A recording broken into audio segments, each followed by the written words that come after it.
Olá, pessoal. Boa tarde, tudo bem com vocês? Eu sou a professora Eliane Alves e continuarei ministrando as aulas de ciências no nono ano. E apesar de serem aula online, espero que vocês, alunos, tirem o máximo proveito possível. Dúvidas e tudo mais, é só ir no meu PV e estarei à disposição para tirar essas dúvidas. E já vou também repassando algumas regras para vocês para o bom andamento das nossas aulas. Simplesmente vou pedir a vocês que todas as nossas aulas serão às sextas-feiras. E como é que eu farei a chamada para saber se todos os alunos estão acompanhando?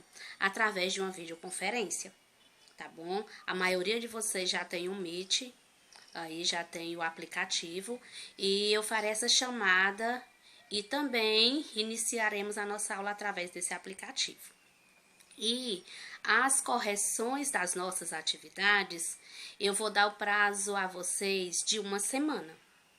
Nossas aulas, como é na sexta-feira, quando for na quinta-feira, que antecede a outra sexta, eu já quero que todos tenham enviado as atividades feitas e para que eu já tenha corrigido.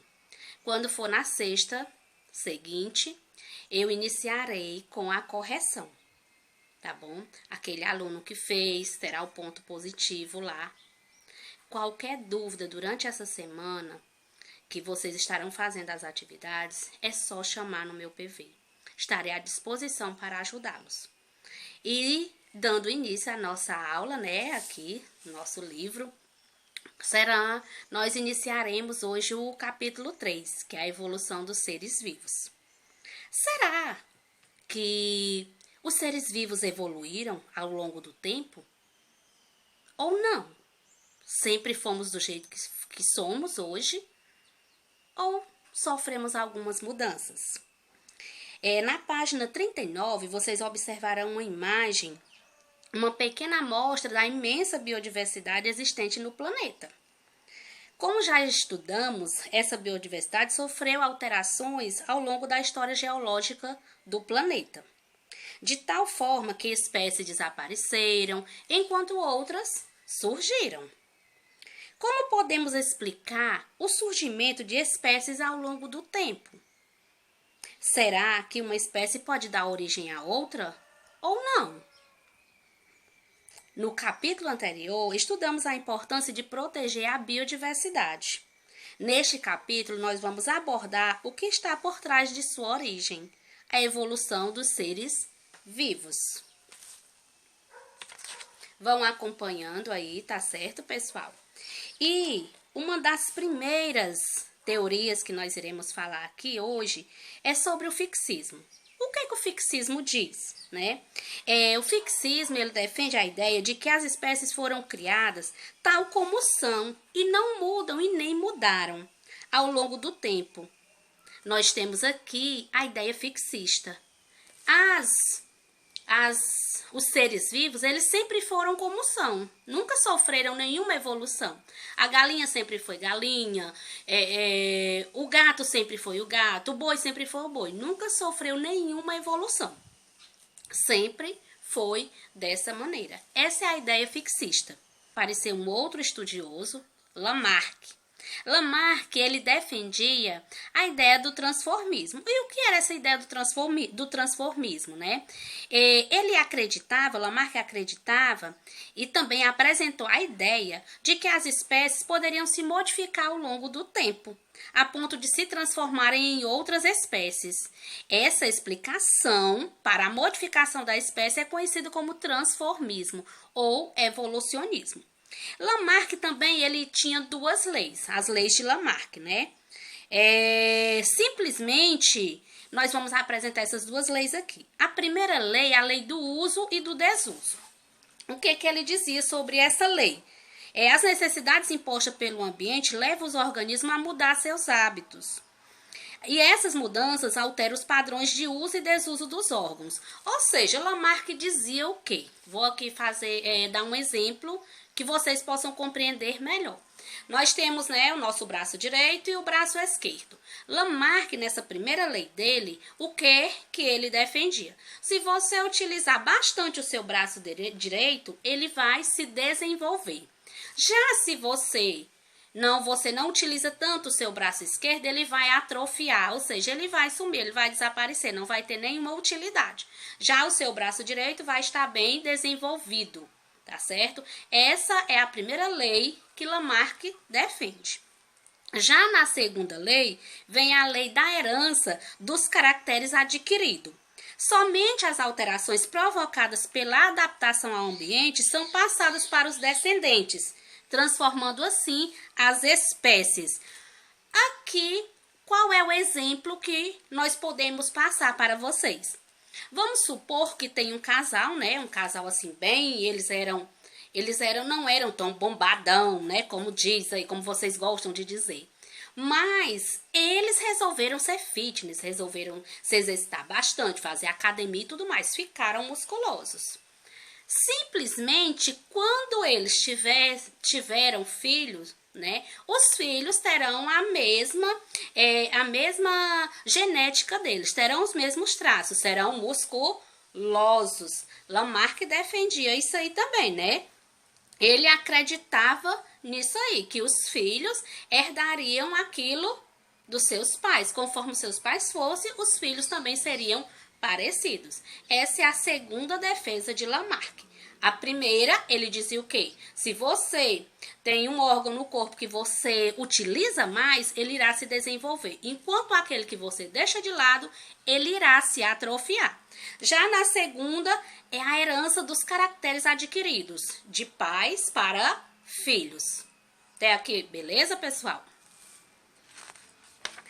Só porque vem um outro estudioso, Darwin, ele defendia a teoria da seleção natural. Ou seja, o que Darwin defendia? Ele defendia que o ambiente vai selecionar o indivíduo a permanecer naquele local. Se o indivíduo está adaptado, ele irá permanecer, ele irá continuar naquele local. Só porque se ele não se adaptar, ele será extinto. E Darwin, ele fez uma viagem também ao navio e nessa viagem dele pelo mundo, ele coletou alguns fósseis. Aqui na página 42, vocês irão perceber que tem uma preguiça gigante e um tatu gigante, fósseis, né, que ele adquiriu durante essa viagem. Só porque quando, né, ele comparou, ele percebeu algumas semelhanças entre os fósseis e os atuais, tanto a preguiça atual como o tatu atual. As observações de Darwin entre as semelhanças da preguiça e do tatu gigante antigos com os atuais levaram ele a acreditar que as espécies se modificavam ao longo do tempo. E nessa viagem que ele fez em uma ilha, também, ele observou alguns tentilhões. Aquela ilha, ela era habitada por tentilhões, as aves muito diferentes entre si. Só porque naquele momento ele não deu muita importância para aquela diferença. Mas ao retornar, ao voltar à Inglaterra, teve um especialista que explicou a Darwin que todas elas eram do mesmo gênero. Só porque a diferença que tinha nessas aves. E ao voltar para a Inglaterra, Darwin ele se deparou com uma especialista nessas aves, né? E o que ele disse, simplesmente? Darwin ele chegou à conclusão de que aquelas aves eram diferentes porque elas habitavam partes diferentes daquela ilha.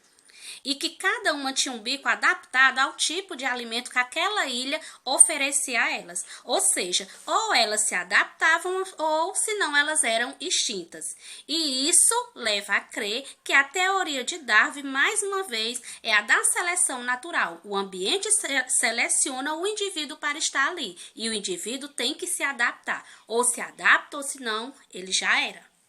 Até aqui, tudo ok, pessoal? As teorias de Lamarck e Darwin, elas tinham uma diferença. Apesar dos dois acreditarem que o indivíduo, ele sofria evolução ao longo do tempo. Só porque Lamarck, a diferença entre as duas era que Lamarck dizia que o indivíduo tinha que se adaptar ao ambiente em função de uma necessidade. Já Darwin não. O que Darwin dizia? Que as populações já teriam variações individuais e que o ambiente era que selecionaria aquele indivíduo. Ou selecionaria aquele indivíduo, ou ele se adaptava, ou então ele era extinto. Essa é a diferença entre as duas. Enquanto um ambiente selecionava, a outra, o indivíduo tinha que se adaptar ao ambiente. O Wallace também, um outro estudioso, ele seguia a teoria de Darwin, a teoria da seleção natural, que o ambiente seleciona o indivíduo para estar ali. Nós iremos ver também alguns tipos de adaptação dos seres vivos. Nós temos dois tipos de adaptação dos seres vivos. Nós temos a camuflagem, que a maioria de vocês conhecem e sabem, né? Um exemplo aqui de camuflagem é o bicho-pau. O que é o bicho-pau?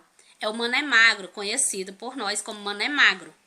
Ele, quando ele está em uma árvore, você não percebe se é a árvore ou se é o bicho-pau. É um exemplo de camuflagem. Temos também a mãe da lua. A mãe da lua em um tronco de uma árvore, você não sabe se é a árvore ou se é a mãe da lua. Ela está se camuflando. É uma tática para se defender de muitos predadores também. É a camuflagem. Vem também o mimetismo. O que é o mimetismo? É um tipo de adaptação em que o organismo se apresenta com características parecidas com o indivíduo de uma mesma espécie diferente da sua. É um exemplo prático do mimetismo. Qual é? A cobra coral. Nós temos a coral verdadeira e a coral falsa. Não é verdade? Claro que jamais nós iremos mexer com uma cobra coral pensando se é a falsa. Nós não sabemos. Por quê? Porque as duas são muito parecidas. E a cobra coral falsa, ela utiliza essa tática para não ser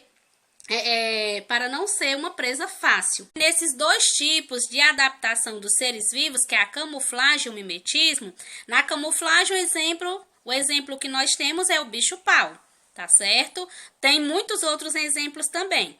Já no mimetismo, a cobra coral verdadeira e a cobra coral falsa, onde ambas adaptações, elas são utilizadas por esses animais para se defender de alguns predadores. E nós vamos ficando por aqui. Qualquer dúvida é só chamar no PV, tá certo? Estarei à disposição. A atividade que vocês irão fazer, irei postar lá no grupo. Muito obrigada e até a próxima.